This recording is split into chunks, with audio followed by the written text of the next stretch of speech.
DPRK's socialist system of enterprise, worker ownership, state firms, and no private capital accumulation. Abstract. This essay is a study of the economic basis which has underpinned the Democratic People's Republic of Korea DPRK as a distinctive and sustained form of socialist society. Through the perspective of dialectical scientific materialism and the Juche idea Chuchi Sasang, it demonstrates how national ownership, SOs, and worker cooperatives are implementations of theory on collective mastery Chajasong that excludes private capitalist ownership. By locating the economic form of the country in Marxist, Leninist, and Juche theory, the article demonstrates that this mode represents a combination of state planning with SOs, workers' self-management through their cooperatives, and ideological independence, which is brought about to ensure no resurgence of relations of production characteristic under capitalism or former modes of production. The class basis of socialist ownership was destroyed by the market ways in most post-socialist economies. The DPRK is one of the last states to have retained a completely socialist economy. Under the Juche system, this perseverance is not a hangover but an historical construct, a dialectical economy with ownership and administration in such a way as to maintain perpetuity of the leading role of the working class. According to Kim Il-sung 1982, Juche centrally means making the working people masters everything, and to subordinate everything in production and management to their interests. And central to this are two interrelated forms of property. One, the state enterprises that are a reflection of the collective property of the entire people. And two, cooperative enterprises, also known as workers' cooperatives, collectively owned by associations of workers, peasants, or craft cooperatives. Both are varieties of socialist ownership. The distinction is one of degree of collective integration, not of class character. 2. Theoretical roots: Marx, Lenin, and Juche. According to Marx's theory of the capitalist economy, private property in the means of production separates worker from product and process, correctly stated by Marx in Capital, Volume 1. The destruction of private ownership over the means of production and the instruments of governance. For that reason, the initial act of the proletarian revolution is the socialization of the economy, in order to establish a socialist society and transforming ownership relations into collective mastery in its higher phase. Lenin, 1917, described socialism as the transition from capitalism to communism, the suppression of the bourgeoisie, and the arrangement of a new progressive economic system. It is the adoption of this provision by the DPRK through Juche and its concept of independent national economy, called Karabyongja, that places ownership not just in a legal form, but also in an ideological and managerial content into the collective hands of the masses. Kim Jong-il, in the year of 1992, made clear that ownership is only genuine when the working masses exercise actual control over production in the collective interest through socialist management, the Changsancheye, the Socialist Enterprise Management System, coheres political, economic, and moral dimensions into a unity of collective action. 3. The State Enterprise System.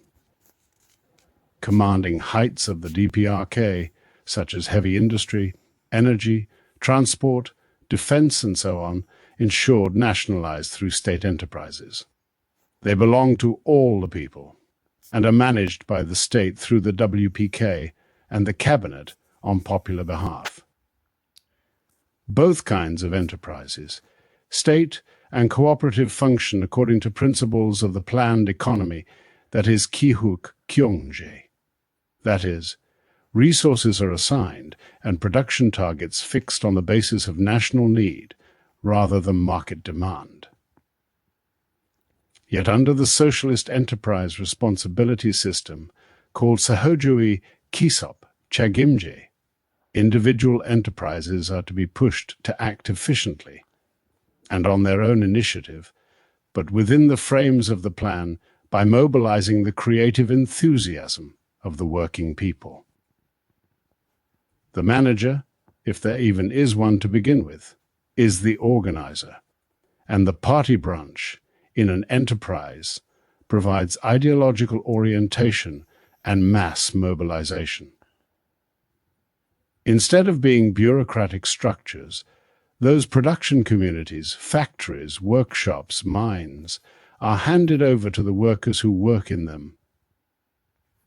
Management and labor are of equal nature in relation to one another.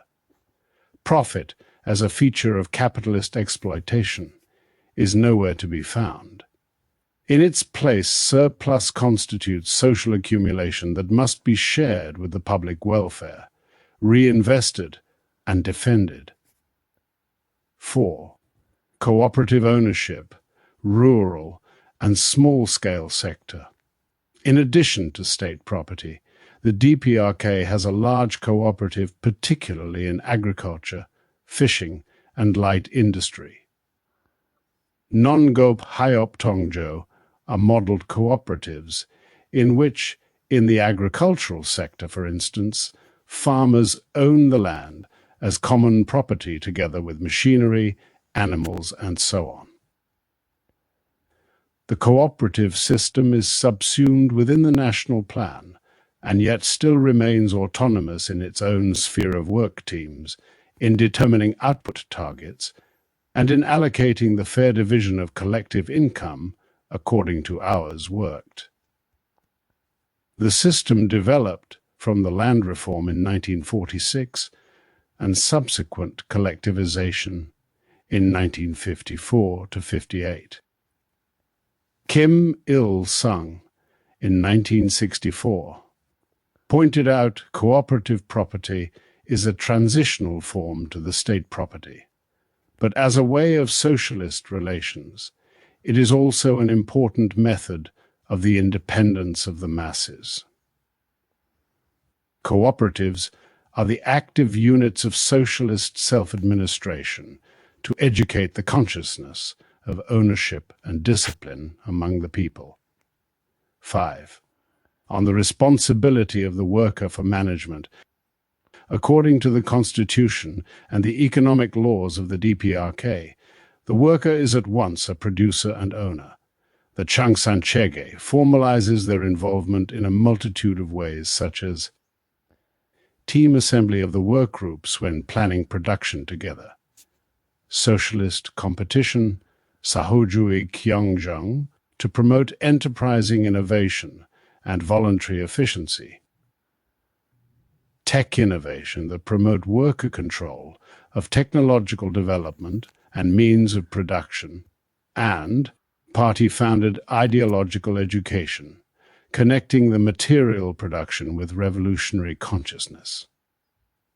Kim Jong-il, in the year of 1993, pointed out that the nature of socialist management of enterprises lies in giving full play to the working people's creativity under unified guidance of the party. And state, this is an expression of the dialectical unification of central planning and local autonomy. We need planning to hold everything together, but working class participation must generate and surround life entirely. 6. The lack of private capital and its dialectical significance.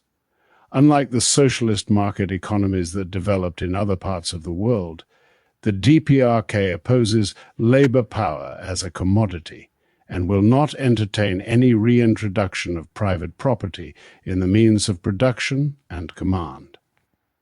The 2016 DPRK Constitution, particularly Article 20% of it, declares that the national economy is based on the public and collective workers' ownership of the means of production.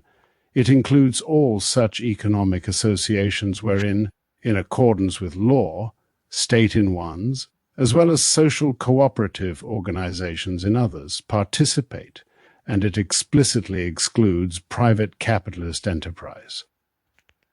From a dialectical point of view, however, the exclusion of private capital is not so much a negation of economic dynamism as it is the redirection or collectively beneficial orientation thereof. The contradiction between capital and production is produced by capitalist enterprise itself, inspired by the motive of private accumulation. The DPRK overcomes this contradiction by placing ownership, control, and distribution into the same collectivity. In addition, the idea of Charipyonga is the independence of the national economy as well. And this keeps socialist material foundation impervious to imperialist encroachment. All foreign trade is a state monopoly and is subject to national planning. In this way, economic autonomy sustains political sovereignty, while through governance the latter safeguards socialist property relations, which is also a lubricated dialectic that is missing in the mixed and market societies. 7. Dialectical evaluation. The DPRK's socialist economy is characterized by a unique combination of concentration and creative activity of the working masses. This scientific organization is the legacy of thorough, in-depth research into the issues involved in social life. In this dialectic, the DPRK is not wedded to socialism as a dead bureaucratic formula, but alive and, in essence, self-developmental by its collective. Bibliography: Engels, Friedrich and Marx Karl. Capital, Vol. I. Moscow, Progress Publishers. Kim Il-sung, On Socialist Construction and the Korean Revolution. Pyongyang, Foreign Languages Publishing House, 1964. Kim Il-sung, On the Juche Idea. Pyongyang, FLPH, 1982. Kim Jong-il, On the Fundamentals of Revolutionary Party Building. Pyongyang, FLPH, 1992. Kim Jong-il, On Socialist Economic Management. Pyongyang, FLPH, 1993. Lenin v.I., The State and Revolution, 1917. Socialist Constitution of the Democratic People's Republic of Korea. Pyongyang, 2016.